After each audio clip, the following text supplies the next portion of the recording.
In this tutorial, we will see how to utilize views in Layer. Those will help us organize our product specs and create deliverables from the information we have collected. Views in Layer are basically different ways to visualize the elements of a category. In other words, they are different representations of the elements that belong in a category. There are 4 fundamental views that are currently available in Layer, in addition to the default view that is automatically generated when creating a category. Elements can be viewed in the gallery view, the table view, the drawing view, and the document view. When working with a Revit model, you can also utilize the model view, which will be discussed in another lesson. First, we start with the default view. The default view is very similar to the table view, and it is the view that is automatically generated when creating a category. It displays the elements of a category as rows and the desired field as columns. Each view has a series of functions on the upper right that allow me to change what information is displayed on the current view. By hitting the toggle button, I can change which fields are exposed as columns on my view. I can click the plus sign to add more fields, X to remove, and click and drag to reorder. The next 2 functions are very useful when it comes to project management. The sorting button allows me to use a field as sorting criteria. I can use the unit cost and select ascending or descending based on how I want my product specs to be sorted based on the unit cost. The filtering button works in a similar way.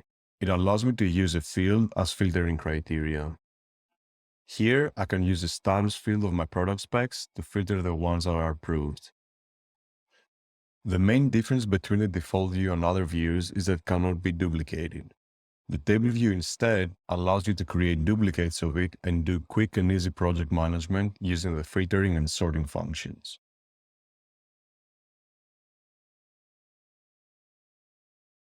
In order to create a view, I will click Create View to add a new view to my category. I will start with the gallery view. The gallery view allows you to display your elements as visual cards and then expose fields on those by using the toggle button. When creating a gallery view, I can choose one of my file fields as the cover of my visual cards. In this case, I will use my product images for that. After creating a view, I can access it from the drop-down menu under my category for easier navigation. Once the view is created, I can now use the toggle button to add more information on my visual cards.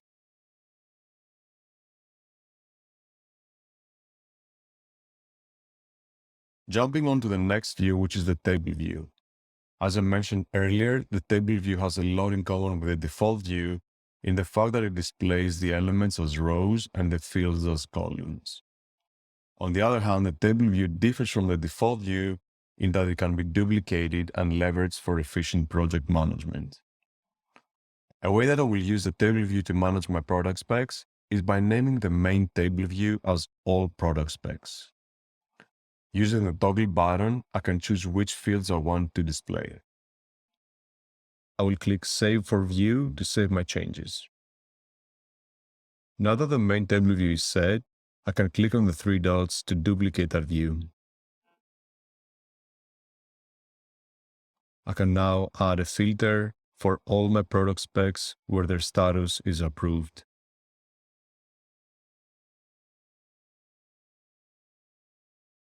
By clicking on the 3 dots next to the toggle button, I can do a couple of things. I can export my view as a report to an Excel file or PDF, but I can also enter the view settings where I can see all my view settings in one page. I will rename the view to Approved Product Specs, and now this view only displays my approved furniture. I can do the same steps to create another view for the product specs whose status is liked.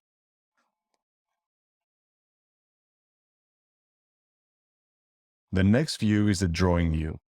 The drawing view allows me to upload a PDF and expose my elements on my drawings using a markup type of my preference.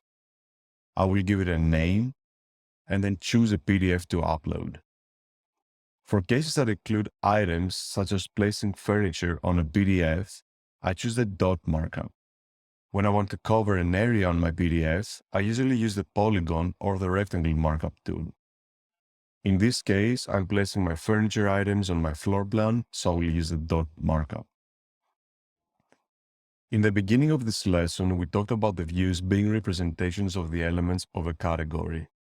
The drawing view is no different, as it allows me to interact with my elements by exposing them on my floor plan. On the bottom right, this view has two buttons. The link button allows me to expose one of the existing elements of my product specs category. I will select the conference table, and now this dot is linked to this product spec element. The plus button allows me to add a new entry in my product specs category, which, as we know by now, means that it will create an empty sequence of the fields that are shared amongst the product specs. Now I can start collecting information about this new furniture, and the dot will be linked to that new element. As expected, this new furniture will show up in any other view, since all the views created inside the same category are just different ways of looking at my elements. Last but not least is the document view. The document view is in most cases my deliverable.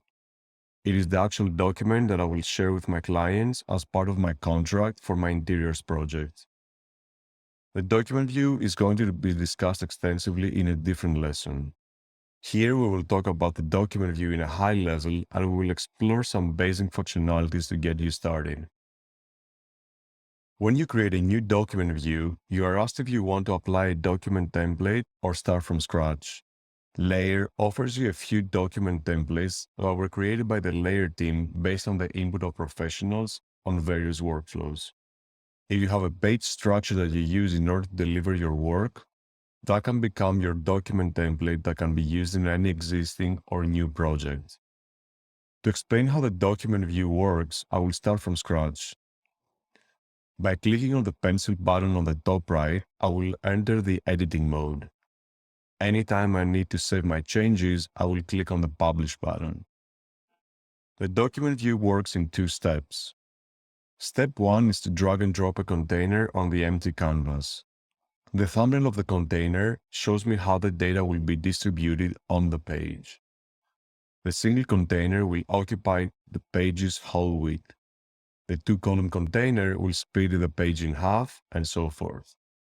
For my main page, I will use a 1-2 column container, and I will also add a header container. Containers can be also combined in order to get the result that I want. I will add a 2-column container inside my header that will allow me to add my logo on the right and some other information about each product spec on the left. The second step is to drag and drop one of the blocks that contain information about my element inside of these containers.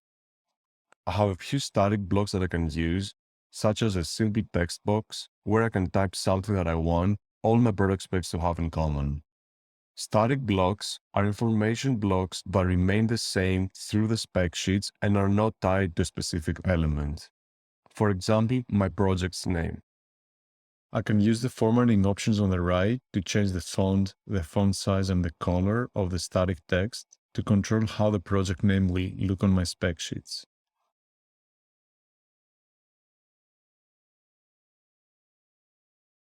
I will also use a static image block to upload my company's logo, since I want this to remain the same for every spec sheet.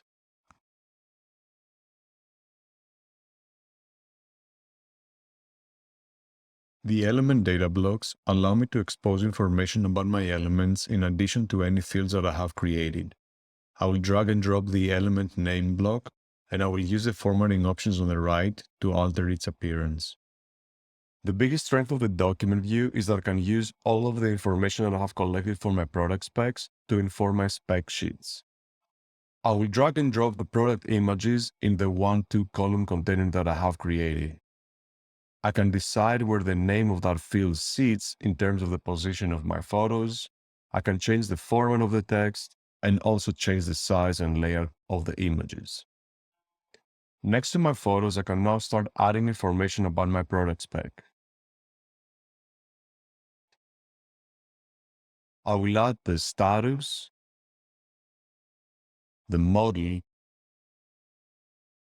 the unit cost, and the cut sheets. When clicking on a field, I can enter the editing mode for that. For example, I can change the distance between the field and its value. The first section allows me to customize the look of the field name, and below that, I can customize the look of the value for this field.